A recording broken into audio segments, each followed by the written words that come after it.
are going to discuss about mixed fractions addition. Here, when we have 2 into 7 upon 8 plus 5 into 3 upon 8. In these cases, the easiest method to add these two fractions should be you have to convert this mixed fraction, okay? This part called as fractional part, okay?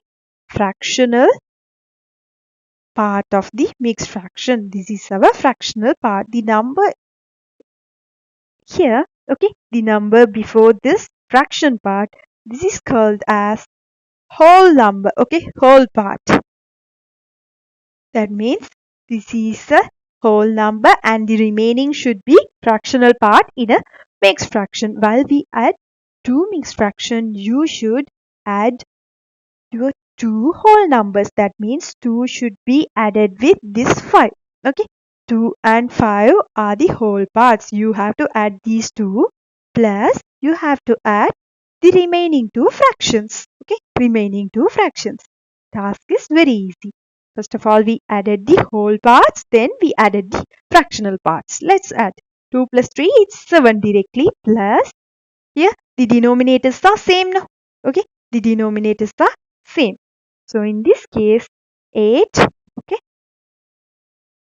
numerator addition 7 plus 3, okay, 7 plus 3. Here I'll use rather than 7 I'll use another number, okay, I'll use number 2 here, okay, I'll use number 2 here, otherwise the calculation will become wrong. Okay, for that here I'll use number 2. 2 into 2 upon 8 added with 5 into 3 upon 8. We added the whole part first, then fractional part next. 7 added with 5 upon 8. That's all for our answer. Okay, that's all. Very, very easy. What we did, first of all, we identified what our whole part, what our fractional part in this question. Then we added the whole numbers first, then added the fractional parts next, then we combine each of them together. Okay, 7 into 5 times 8. Okay, 5 times 8. That's all for addition of mixed numbers. For the first question, you can see, let's add our whole part first, then the fractional parts next. In here, 9 plus 6 will become 15 plus, when you add these two, it will become 4 upon 5 because the denominators are same now. So we can add the numerators directly. So your final answer should be 15 into 4 upon 5. But for our next question, let's add our whole parts. 2 plus 5. Then 3 upon 7 plus 1 upon 2. In this case, the denominators are not same. So you have to think about it. Let's add our new whole parts first. 2 plus 5, that will become 7. Then this fraction should be multiplied with next denominator. Next fraction should be multiplied with the first denominator, previous denominator. So this is 6 upon 14 plus 7 upon 14. What we did here? In here, there are two different denominators. To equalize that, first denominator was multiplied with next denominator. Second fraction multiplied with previous denominator. So it will become 6 upon 14 plus 7 upon 14. So 7 into, when you add 7 plus 6, okay, the numerators, that will become 13. So 7 into 13 upon 14. That's going to be your answer for this question.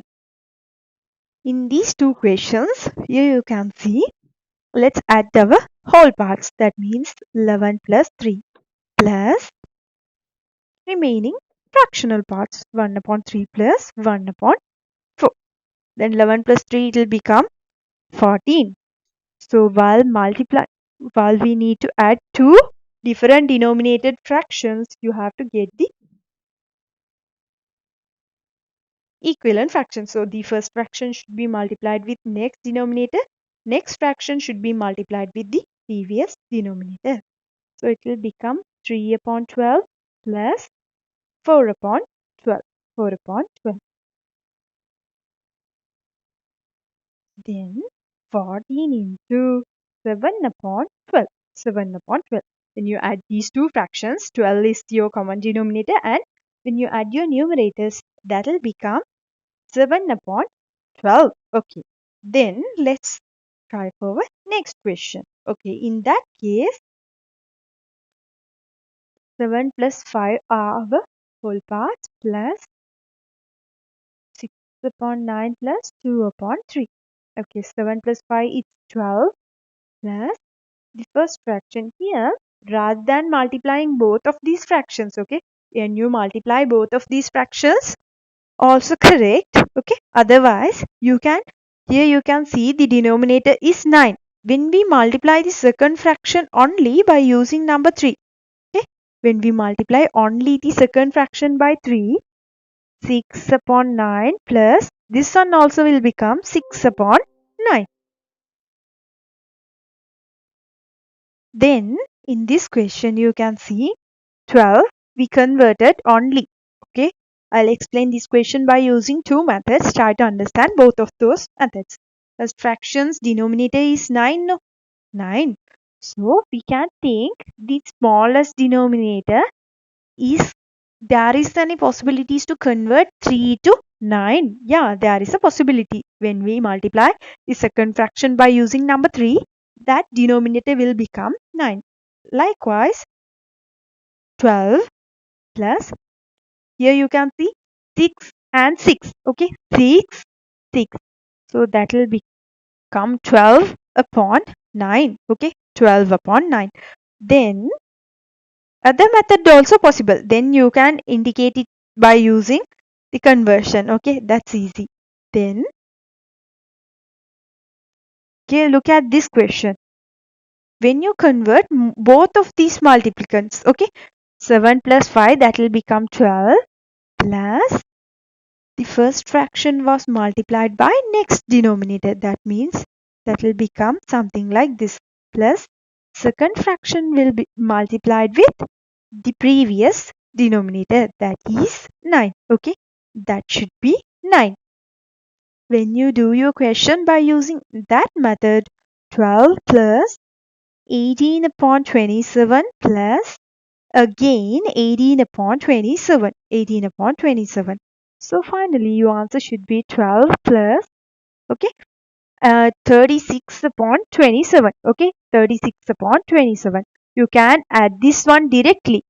Okay, you can add this one directly, because I'll raise here and write. Here also this is an improper fraction. Okay, this one is an improper fraction. I'll write here 12 plus 36 upon 27 is an improper fraction. So you have to convert the improper fraction as a mixed fraction. So 12 plus 1 into 27, over that there is a 9. Okay, there is a 9. Why we are converting like that? Otherwise our answer will become wrong, because hence it is an improper fraction. If it is a proper fraction, there is no any problem. We can add directly. Here this one is an improper fraction. That's why we converted that improper fraction. I already told you, when we encountered any improper fraction, you should convert it to mixed fractions. Then 12 is our whole part.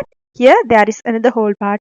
When we add these two, 13 into 9 upon 27. 13 into 9 upon 27. According to your denominator, your answer might change.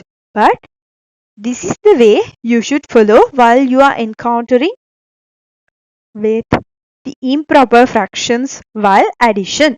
That's the thing you should do. Okay, what we did from the beginning, I'll recall what we did. We added the whole parts, then we added the fractional parts. Okay, fractional parts. When we add your fractional parts, you are encountering another improper fraction. So that's why I converted that improper fraction as a mixed fraction. Easy. Then I added the whole parts, and the fractional parts remain same as it is. That's all.